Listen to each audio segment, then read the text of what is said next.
海玲听得一肚子的怒火，商无痕用眼神安抚她，示意她不要生气。凤家主这样就是故意气他们的，他们越是生气，凤家主越开心。现在凤家主想除掉表兄妹俩，还没有完美的计划，只能说些话刺激一下他们，气他们了。我们很期待凤家主能不能说到做到。商无痕低沉地道，就凤家大宅的乱，凤家主都无法处理好，都不知道这几十年来你是怎么管理着凤氏一族的。别的家族都是越来越强大，不说在全国，仅说在本省本市，至少能保持住大佬的地位。凤家主，看看你们凤氏一族在江城是什么地位。商无痕故意嘲讽着凤家主的能力，凤家主能气他们，他们也能气凤家主的。看看海童的婆家，战家在管城那边就一直都是龙头老大，我商家是超越不了战家，却也能保持着地位不变。不像凤氏一族，如今在江城，连凤家主你老人家都没有多大的脸了，更不要说族里的其他人。大家提起凤氏家族，都是撇撇嘴的表情。凤家主脸都绿了，商无痕的这些话才扎心。凤氏家族在江城从第一大家族沦落了，现在都快跌出豪门之列。凤氏一族的族人在江城也没有地位可言。用商无痕的话说，别说凤氏的族人了，就是他这个凤家的家主脸也没有多大。近年来凤家也老是闹笑话，先是他一心栽培的接班人原来不是他亲生的，是凤家原来的管家的女儿。身为一家之主，自己的亲生女儿被人调包了都不知道，这就让她沦为了笑柄。再后来就是她的丈夫出轨被她抓到，还有3个儿子在外面花天酒地，包养小3小4，儿子儿媳妇闹离婚。到郑华和凤若的丑事，知道的人都知道了，大家在背后笑死了，感觉他管理下的凤家就成了别人茶余饭后的笑话。更有他害死姐妹才上位的传言，传遍了整个江城。当面没有人怎么他，但是背后怎么看他，他心里有数的。海玲来了江城后，有多少宗亲近之都悄悄地投靠海玲，他多少都知道点的。凤家在他的管理下没有团结一致，反而有点像散沙了，早就没有了在母亲长姐手里时的风光。江城商界老一辈，年纪在70、80岁以上的，都知道他长姐管理的凤家有多强大，经常拿他和长姐对比。他从不服气，不甘心，到现在不得不正视这个现实，他在某些方面是不如长姐的。我倒要看看你们商氏集团又能风光多少年。凤家主恶狠狠地说了句，人跟着起身，黑着脸就走。好走不送。商无痕和海玲几乎是同时说道。走到了办公室门口的凤家主顿住脚步，扭头瞪着海玲，冷笑的道，你们记住，这里是江城，在江城我凤家还是比你海玲强一点的。海玲笑了笑，承认地道，我又没有说凤家主连我都不如，那样太打击你老人家的自尊心了。我初来乍到，不过就是在江城待了几个月的时间，凤家主要是连我都不如，那真不如自己出去撞墙了。要撞墙一定要走远点哈，别在我公司里撞墙，弄脏了我的地儿。凤家主气得真想立即就干掉这2个人，他还是忍住了。70岁的老人家了，连这点忍功都没有的话，那真的要去撞墙了。凤家主拉开了办公室的大门，高昂着头，像只赢了比赛的公鸡似的。殊不知他是个斗败的公鸡，不过是自己找不而已。家主，保镖们连忙跟上凤家主的脚步。阿七带着一个人跟着走，不是相送，而是监视着凤家主一行人是老老实实的离开，不会中途折返或者在公司里做什么手脚。海玲端起了自己那杯还没有喝的咖啡，喝了2口，对商无痕说道，我得跟表哥学习，他还没有商无痕那份定力。商无痕温和地道，慢慢来，经历的多了，就会成熟沉稳了。表哥刚踏入社会时，还是个毛头小子，也容易被人激怒，更中过别人的圈套。吃一次亏，长一次记性。人生路都是要经历很多风雨，经历了摸爬打滚的。海玲说道，我刚进入社会时，倒是个忍者神龟，职场的斗争也厉害，水深得很，不管是什么水泼到我这里来，我能避就避，不能避也要忍着，就怕失去了工作。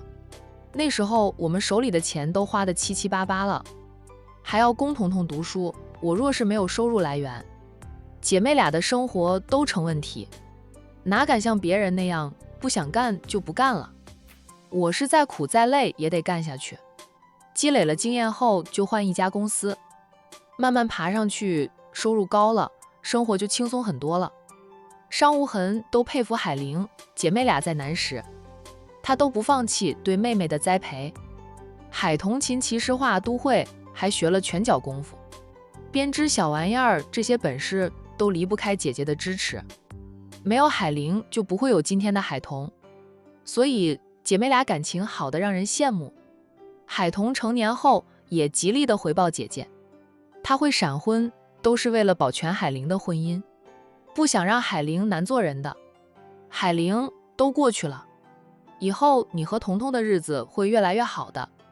商无痕说道，我妈一直在找小姨和你们，只是老天爷爱捉弄人，让我妈这么久才找到你们。她连她唯一妹妹的最后一面都没有见到，知道找了几十年才有消息的妹妹早已离世10几年，我妈哭了很长时间。在我记忆里，我妈是个很坚强也很好强的人，她经常说哭是解决不了问题的，她就不会哭。我还是第一次看到我妈哭，还哭得那么伤心，撕心裂肺的，我们怎么劝都劝不住。他们都是含着金汤匙出生的，从小父母家人在身边，兄弟姐妹情深，体会不到母亲那种撕裂的痛苦。母亲苦寻几十年的妹妹，原来早已离世，见不到唯一的妹妹了，母亲的爱便转移到2个外甥女身上。刚与海玲姐妹俩相认时，母亲对海玲姐妹的疼爱，就是她兄妹3人都得靠边站。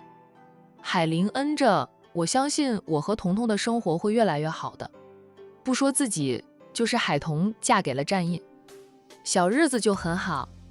彤彤对她这个亲姐又是极好的。表哥，你昨晚匆匆过来，也累了，先回酒店休息一会儿吧。我想凤家主暂时也不会对咱们俩怎么样。海玲让商无痕回酒店休息。凤家主想杀了我，那是事实，但他也还有忌惮的，应该说，他可能有更大的野心，想着将我们所有人一锅熟吧。海玲对凤家主的想法摸得有点通透。商无痕匆匆过来是有点累，他说道，行，我回酒店休息片刻，有什么事你电话通知我。我会的。在商无痕走后不久，乔涵便到了。秘书打了那线电话给海玲时，海玲亲自迎出来。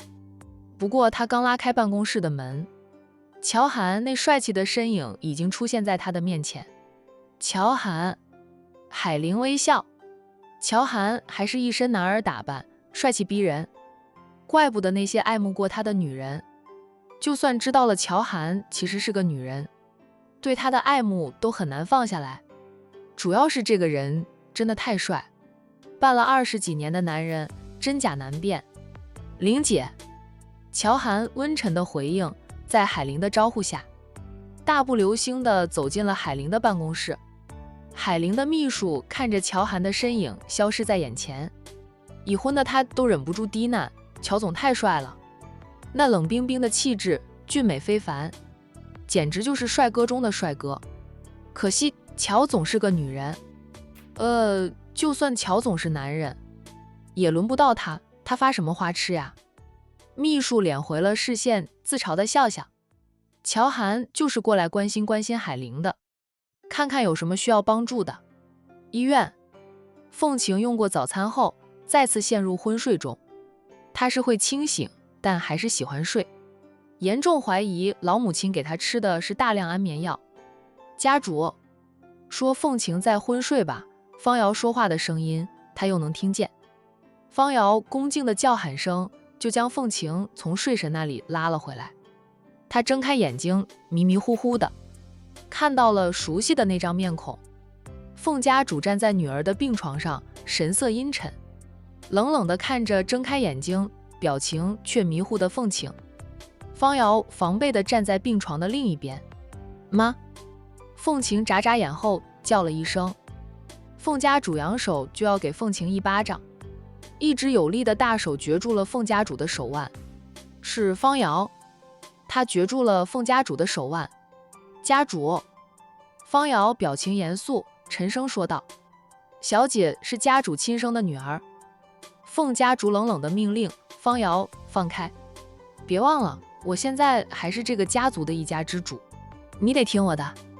从我被安排到小姐身边的那一刻起，我的使命就是护小姐一辈子的周全，一辈子忠于她，一辈子只听她的差遣，这是我们身为助理的职责。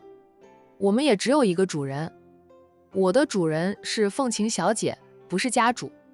我的责任是保护小姐，不允许任何人伤害小姐，包括凤家主你。凤家主脸色铁青，的确，从方瑶到了凤晴身边那一刻起，他就只忠于凤晴，只服务于凤晴。他这个一家之主都不是方瑶的主人，没有资格命令方瑶做什么。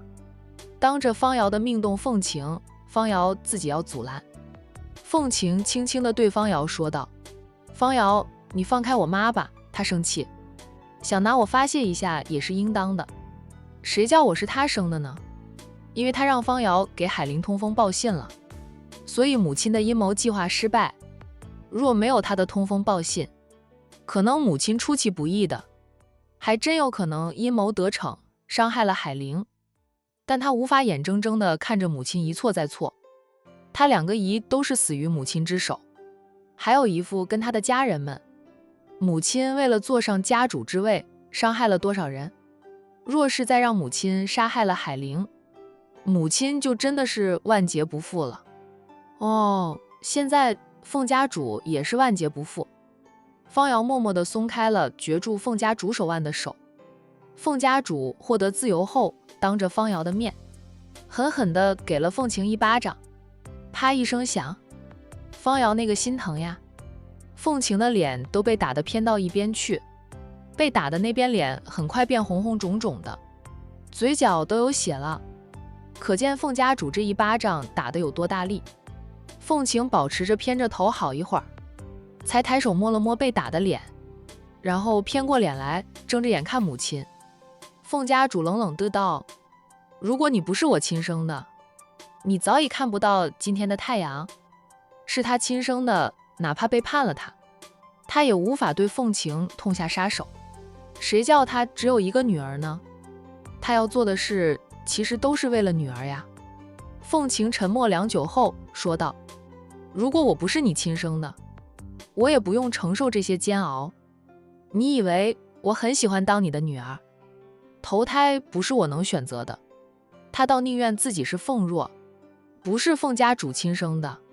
不过如果他是凤若，在知道自己不是亲生的，绝对会离开凤家大宅，远离凤家所有人。可惜没有如果，他才是凤家主亲生的。凤若的决定及选择也跟他想的不一样。”凤家主神色更加的阴沉冰冷，瞪着凤晴的眼神好像要将凤晴生吞活剥似的。用他自己的话说，凤晴不是他亲生的，他真的会掐死凤晴，不会让凤晴看到今天的太阳。凤晴不是他亲生的，他也不仅仅是让凤晴睡一觉，而是会直接要了凤晴的命。我也希望一切都是梦，梦醒了，我和凤若还是感情和睦而深厚的亲母女，没有换女之事。凤家主说这句话时却有点颓废。妈当时可以不认我，可以继续选择和凤若母女情深的。凤若打小在你身边长大，享受了你给她的全部母爱，又得到你的倾心栽培。那才是你培养出来的接班人。我算什么东西？凤若享受着荣华富贵时，我正被他的亲妈、亲哥哥们虐待、暴打、暴骂，有时候连饭都不给我吃。我上学时成绩最好，他们老是想不让我去上学，想将我嫁给有钱人，却是个老头的男人当后妻，甚至想让我给别人当情妇，换钱给他们花销。我这一路走来，经历了风霜雨雪，我的三观，我的心性，早已经被练出来，无法再按妈想的那样去成长。凤家主冷冷地道：“你说这些，是想让我内疚吗？”凤晴自嘲地笑：“我哪敢呀！再说了，妈会内疚吗？妈还有新的吗？”一落，凤家主又是一巴掌甩下去，打的是凤晴另一边脸。这下子，凤晴的两边脸都红红肿肿的了，嘴角流出来的血更多。小姐，方瑶心疼地低叫着，她快要撑不下去了。家主再动手的话，她可能会将家主扔出去。这是她要保护一辈子的人，岂能被家主一而再、再而三的伤害？凤家主抬眸扫向方瑶，方瑶，你出去，这是我母女俩的事，与任何人无关。他还真怕方瑶会将他扔出去。方瑶不动，凤晴要坐起来，方瑶赶紧扶住他，并抽来纸巾，温柔地帮凤晴擦拭嘴边的血迹。方瑶，你看看我的牙齿被打掉了没有？凤晴还真的张大了嘴巴，让方瑶看看自己的牙齿还在不在。方瑶看到他有几个牙齿都在冒血，我感觉牙还在的。凤晴合上了嘴巴，随即示意方瑶给他一杯水，他要涮涮口，吐掉嘴里的血。凤晴一连涮了几次口，吐掉了嘴里的血。凤家主冷冷地看着这一切，眼底还是有点心疼的。他和凤晴母女缘薄，怀胎10月，一朝分娩两分离，直到凤晴20几岁才回到他的身边，错过了培养母女感情的最好时机。所以母女俩的感情始终不够深，总是淡淡的，牵扯着的不过是血脉。若没有血浓于水，母女俩会比陌生人更像陌生人。从凤晴回到他身边开始，他对凤晴也是复杂的很。一开始嫌弃凤晴软弱没用，觉得凤晴还不如凤若呢，颇有点后悔换回了女儿。后来发现凤晴就是扮猪吃老虎，事实上比凤若精得很多，能力也强。明明是在乡下长大的，不怎么接触过生意，却学得很快。不过短短2年多的时间，凤晴的能力已经超越了3个哥哥。凤家主不得不感叹一句，凤家嫡系派的女性真的是天生带强。但若说凤家女儿天生带强，她的孙女们也算是凤家的女儿呀，哪怕不姓凤，却也是凤家的血脉，却没有天生带强。只有女儿所生的女儿，才有可能天生带着强势。或许这便是凤家历来传女不传男的主要原因吧。方瑶，你先出去，我跟我妈聊聊。凤晴知道方瑶不放心，也是担心她，她让方瑶出去，还安慰了方瑶一句：放心，我妈不会真要了我的命，我是她生的，做了破坏她计划的事，被她打2巴掌是应该的，没有真的杀了她。凤晴觉得母亲还是念母女之情的。方瑶看了凤家主2眼，又心疼地看着凤晴红肿的脸，默默地走了出去。他去跟护士要来了冰块，让凤晴先自己用冰块敷一敷脸。凤晴接过冰块，说道：我会敷的，你出去吧。方瑶抿了抿唇后，最终还是走了出去。等到病房里只有母女俩时，凤晴边用冰块敷脸，边说道：妈站着也累了吧，自己拖张椅子过来坐坐。凤家主瞪着他半晌，还是拖了张椅子过来坐下。下次妈再打我，能不能别打脸？我长得不够漂亮，再被打肿了脸，更加难看。你女儿我连个男人都还没有，被你打丑了，嫁不出去，生不出女儿来。你就算将海玲他们团灭了，你也是后继无人呀。凤家主少跟妈嘻嘻哈哈的。我没有嘻嘻哈哈，我很严肃，很正经的跟妈说着话。你什么时候醒的？凤晴老实的答道，在妈对着我喃喃自语，还在掉泪的时候，我就醒了，装睡，装得像真睡着一样，挺难的。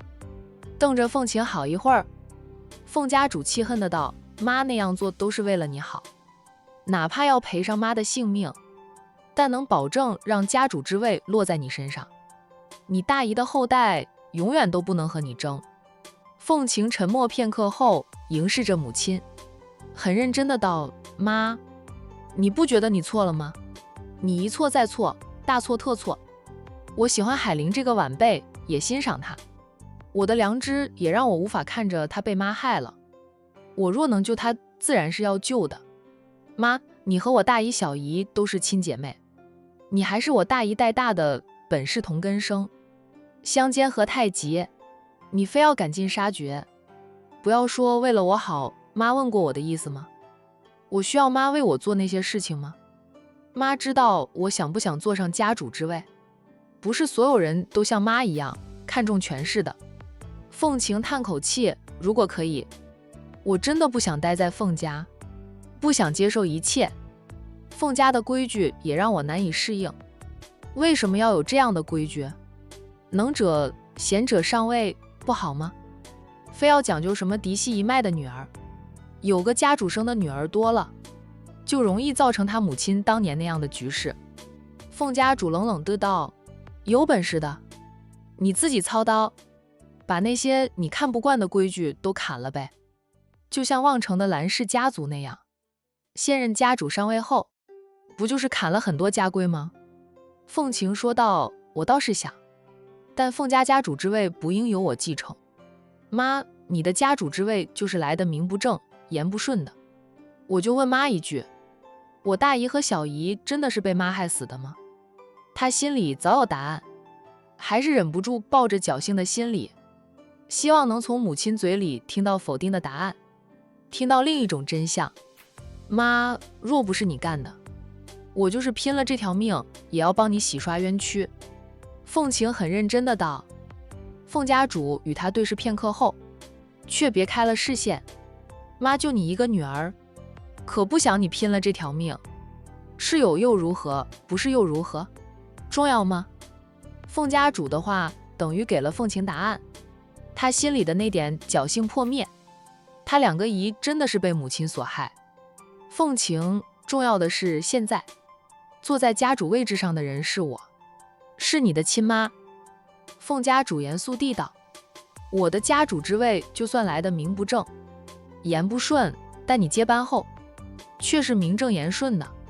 若是家主之位重回到你大姨的后代手里，妈这几十年不就是个笑话，还因此失去了好多好多。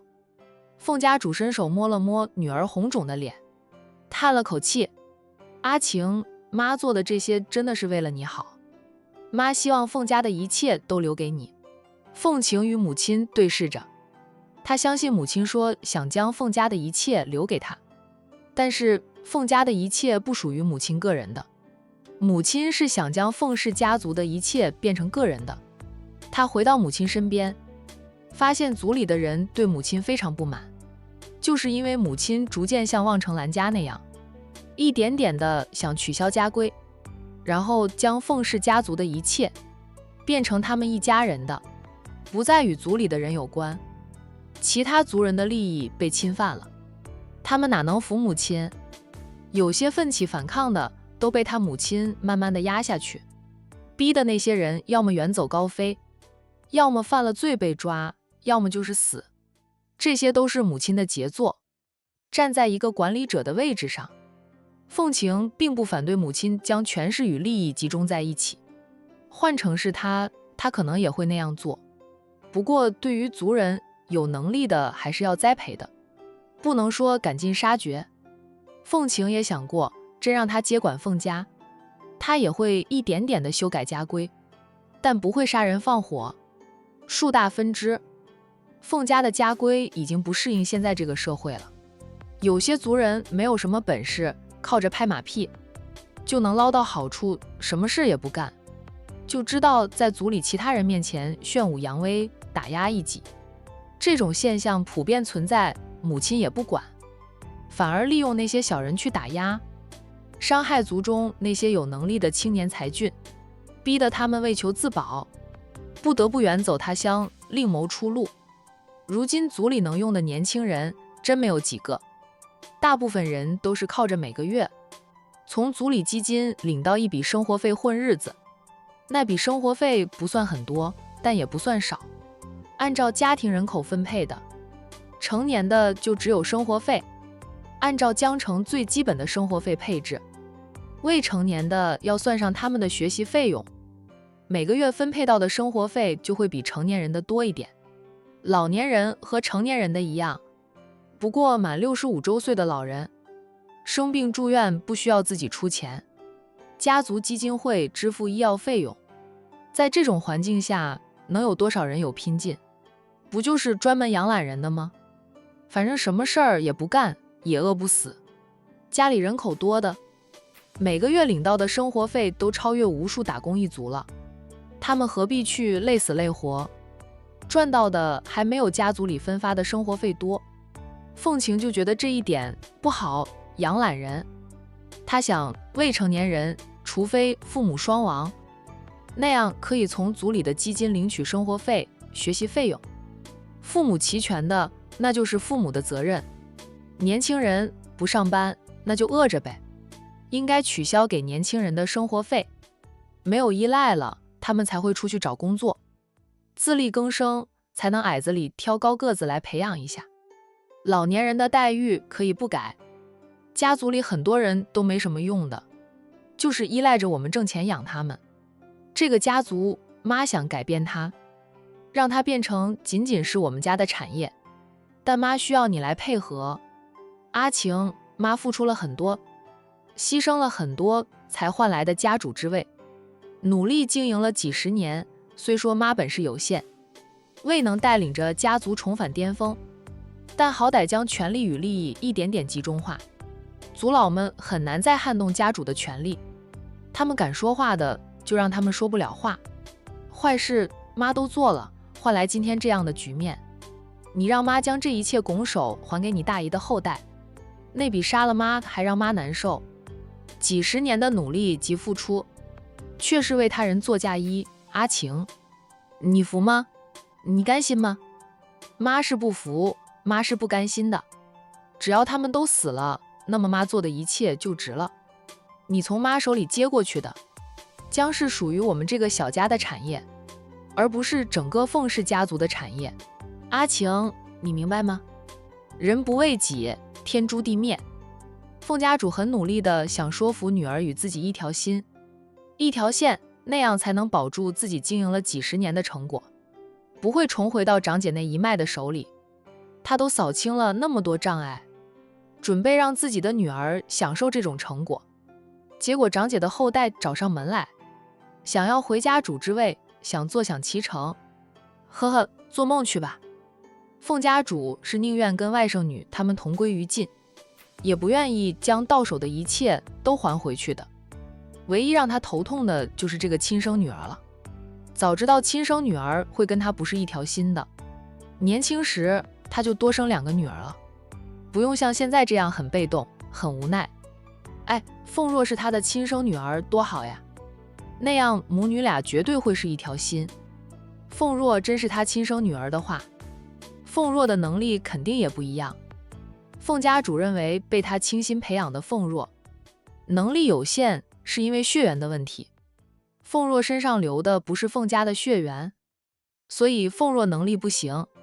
他花费20几年的心血在凤若身上，都让他不如意。这么快就接受了亲生女儿，认可了亲生女儿，不仅仅是因为血缘，还因为他发觉凤晴比凤若更适合经商。凤晴也有很辣的一面，只是良知在凤晴那里却占了上风，远超很辣。凤家主觉得讽刺至极，自己心狠手辣才换来的一切，结果老天爷将他的亲生女儿送到别人家里去养，就那恶劣的环境都没有养废凤晴，反而让凤晴性子坚韧，三观颇正，跟心狠手辣的凤家主那是形成了鲜明对比的。妈，角色兑换，你是商太太的话，我是海玲的话，你觉得又能甘心，又能不恨吗？又能什么事都不做吗？凤晴反问母亲几句，凤家主神色瞬间阴冷，瞪着凤晴的眼神似是恨不得将凤晴碎尸万段似的。凤晴坦然地迎着母亲杀气腾腾的瞪视，好一会儿，凤家主恨恨地道：但凡你三个哥哥真有一点本事，但凡我多一个女儿，你现在都不能活着。凤家主真的是无数次被亲生女儿气得都要原地爆炸了，他生气地用手戳着凤晴的额头，骂道：你这脑袋里装的是啥？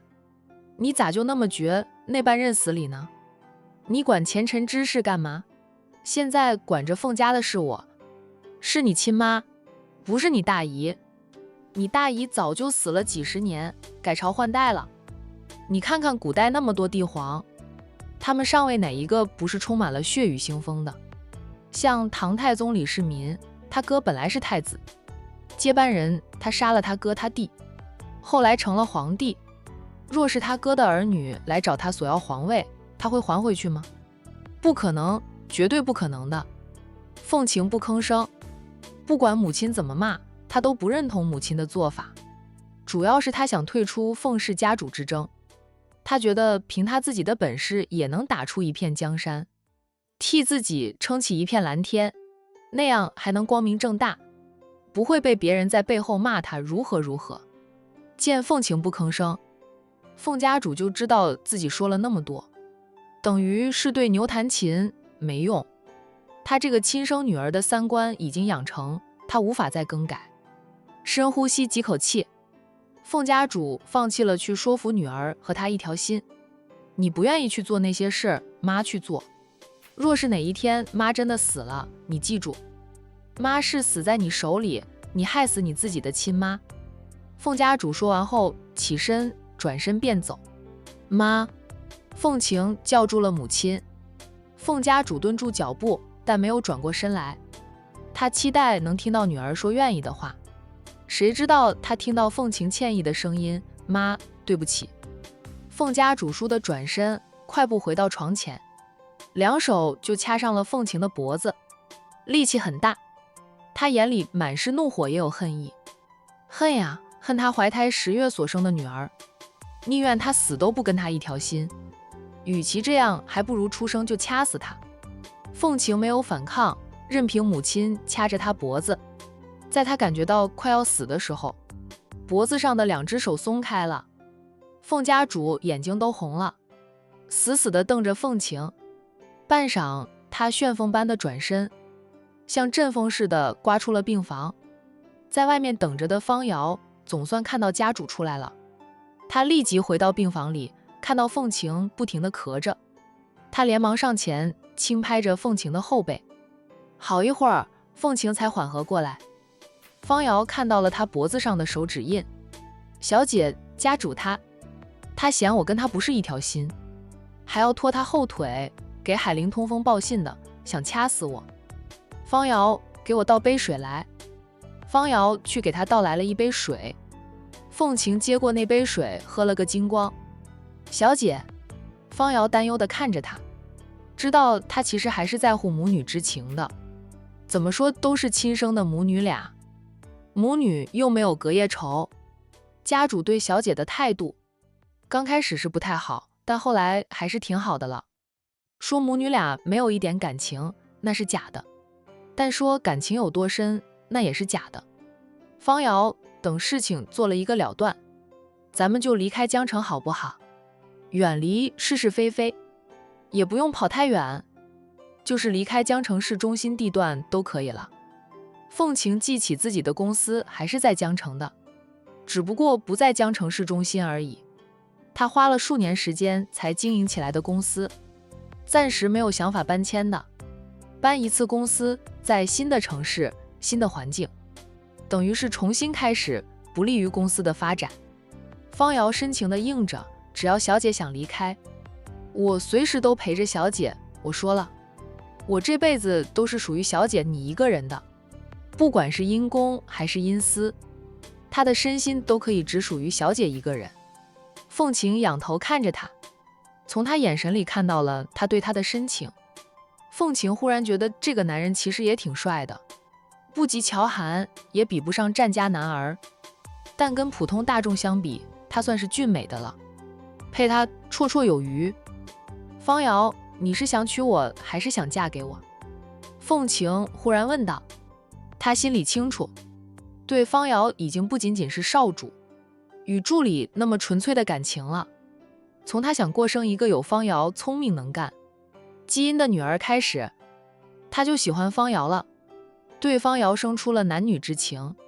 海玲就经常调侃他和方瑶的，老说他只想要人家的好基因，想去父留子。方瑶深情地答道，不管是娶还是嫁，只要是和你在一起都可以，在我心里我是你的附属品，还是嫁吧。他愿意上门，就怕自己没有上门的机会。凤晴笑了笑，说道，我将来不是凤家的家主师，你会不会觉得我很没用？